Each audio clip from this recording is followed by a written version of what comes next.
नमस्कार। मैं हूँ डॉक्टर शैला अग्रवाल, एक स्किन स्पेशलिस्ट हूँ।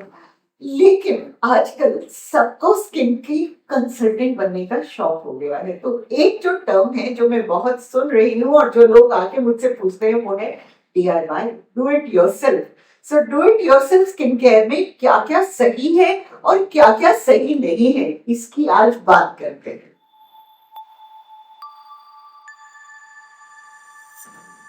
ये वो चीजें हैं जो आराम से आपको अमेज़न पे, नायका पे, तेरा पे सब पे मिल रही हैं। और कहीं ना कहीं मन ललचा जाता है कि भी मंगा के देखते हैं कि क्या होता है क्या नहीं होता है। होता है तब तो सही है, लेकिन अगर वो नुकसान कर रहा है तो आपको पता होना चाहिए कि क्या आपको करना है और क्या नहीं करना है। DIY स्किन केयर होती क्या है? उसमें ज्यादातर वो चीजें हैं जहां वो लिम्फेटिक ड्रेनेज को बढ़ा रही हैं, पफीनेस को कम कर रही हैं, या जो सिरम्स आप इस्तेमाल कर रहे हैं, आप रूटीनली हाइलुरोनिक नाइसिनामाइड इस्तेमाल कर रहे हैं, अब आप चाहते हैं कि वो और इफेक्टिव हो जाए, तो यहाँ पर वो सारी DIY चीजें आपको नजर आने लगेंगी। और एक बार आपने सर्च कर लिया ना, उसके बाद तो सारे एडवर्टाइजमेंट आपके इनबॉक्स में होंगे और आपको नजर आ रहे होंगे। तो क्या क्या चीजें हैं जो अवेलेबल है और जो शायद काम करें या ना करें लेकिन नुकसान नहीं करती हैं। सो जो मोस्ट कॉमन चीजें नजर आ रही हैं वो है जेड रोलर। देखिए, इस तरह का रोलर जेड स्टोन के साथ आपको हर जगह एडवर्टाइजमेंट में नजर आ रहा है। और ये क्या कर रहे हैं, ये सिर्फ ये बोल रहे हैं कि आप इसको ठंडा कीजिए और उसके बाद स्किन को एक डायरेक्शन में रोल कीजिए, तो आपकी जो लिम्फेटिक ड्रेनेज या पफिनेस हो गई है वो काफी हद तक कम हो जाएगी। इसी का एक साथी होता है ये गुआशा स्टोन। इस गुआशा स्टोन का भी पर्पस यही है कि आप हल्के हाथ से इसको रगड़े, जैसे झावा होता था उसका ये बेटर वर्जन है।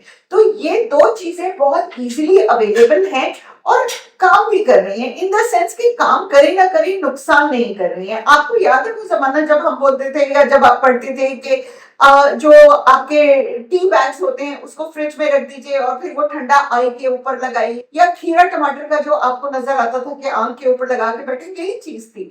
वो ठंडक जो है वो आपकी स्किन की सर्कुलेशन को बेहतर कर रही थी और अगर स्वेटिंग हो रही थी तो उसको दूर कर रही थी। तो जेड जो है, जहां तक अगर आपकी स्किन मेच्योर है, देखिए ये सब चीजें ना, ये यंग स्किन माने 35 साल तक की स्किन के लिए कोई जरूरत नहीं है, कोई फायदा नहीं है। जब आपकी स्किन मेच्योर हो जाती है, जब आपका टर्नओवर स्किन का जो बन रहा है और जो घट रहा है उसके इम्बैलेंस में घट रहा है वाला ज्यादा हो जाता है, तब ये चीजें हेल्प कर सकती हैं।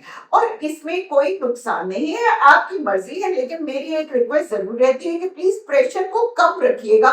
ज्यादा रगड़ने से ज्यादा अच्छा होता है ऐसा नहीं होता है। अब एक दूसरी चीज है जो बहुत इजीली अवेलेबल है, ये सब चीजें बहुत महंगी भी नहीं है। और फ्रैंकली स्पीकिंग अमेज़न में अब मैंने उसको ऑर्डर किया और वो आधे घंटे में लेके आ गया कि जैसे वो तैयार ही बैठा था कि भाई मैं स्किन केयर आज करने वाली हूँ। जो दूसरी चीज जिससे मैं थोड़ी सी खफा हूँ वो है ये डर्मा रोलर। डर्मा रोलर वो चीज है, क्योंकि क्या होता है कि मैं लिख के देती हूँ, प्रिस्क्रिप्शन पेशेंट बाहर जाता है, फिर वो वापस आके, मैम क्या मैं इसको डर्मा रोलर के साथ इस्तेमाल कर सकती हूँ? मुझे ये लगता है कि डर्मा रोलर का इस्तेमाल करने में कभी ज्यादा प्रेशर लग गया, कभी कम प्रेशर लग गया, तो उसका जिम्मेदार कौन होगा?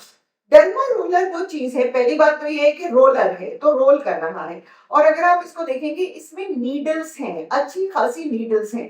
तो डर्मा रोलर का काम ये है कि जब आप इसको स्किन के ऊपर लगाते हैं तो स्किन में माइक्रो इंजरी होती है। माइक्रो इंजरी का मतलब है कि हल्के ब्लीडिंग पॉइंट्स नजर आते हैं। तो आइडियली टेक्निकली ये ब्लीडिंग पॉइंट्स जब रिपेयर होते हैं तो उसके अंदर कोलेजन और इलास्टिन ज्यादा बनता है, कोई गलत बात नहीं। दिक्कत ब्राउन स्किन की है। यही चीज अगर ब्राइट स्किन पे लोग डर्मा रोलर इस्तेमाल करते हैं, वो सिर्फ माइक्रो इंजरी करेगा और वो चैनल्स बनाएगा।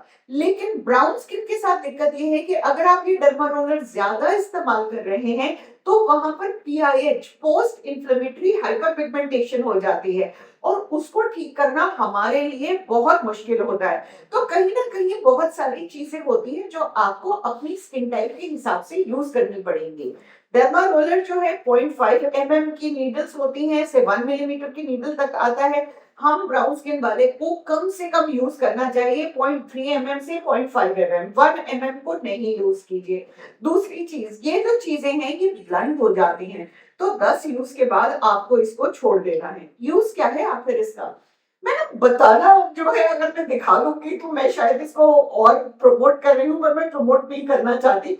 पर अगर आप कर ही रहे हैं तो कम से कम सही तरीके से कीजिए। ऊपर से नीचे करना है, स्लेजिंग नहीं करनी है, मतलब उसको ड्रैग नहीं करना है, नीचे लाके हाथ को उठा लेना है। मैं अपनी स्किन पर कतई नहीं लगाने वाली हूँ। और फिर उसके बाद ऊपर से नीचे करना है। There has to be angles जहां पर ये लगेगा।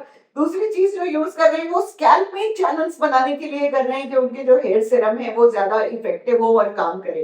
देखिए, अगर मुझसे पूछेंगे तो मत कीजिए। अगर कर रहे हैं तो 2 हफ्ते में एक बार, उससे ज्यादा आपको नहीं इस्तेमाल करना है। करने से पहले स्किन को अच्छी तरह साफ करना है। उसके बाद डर्मा रोलर करके फिर आप अपना जो भी सीरम यूज कर रहे हैं, विटामिन सी, नाइसिनामाइड, हाइलुरोनिक, वो लगाइए। उसको अंदर अच्छी तरह से पेनिट्रेट होने दीजिए और उसके 10 मिनट बाद एक मॉइस्चराइजर लगाइए।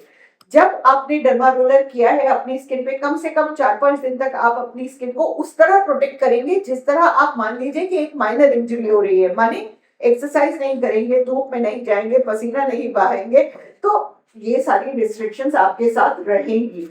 और उसके अलावा अगर आपको लग रहा है कि इंजरी हो रही है और वो ठीक नहीं हो रही है, या वहां पर आपको लकीर नजर आ रही है या मार्क नजर आ रहे हैं, मत कीजिए।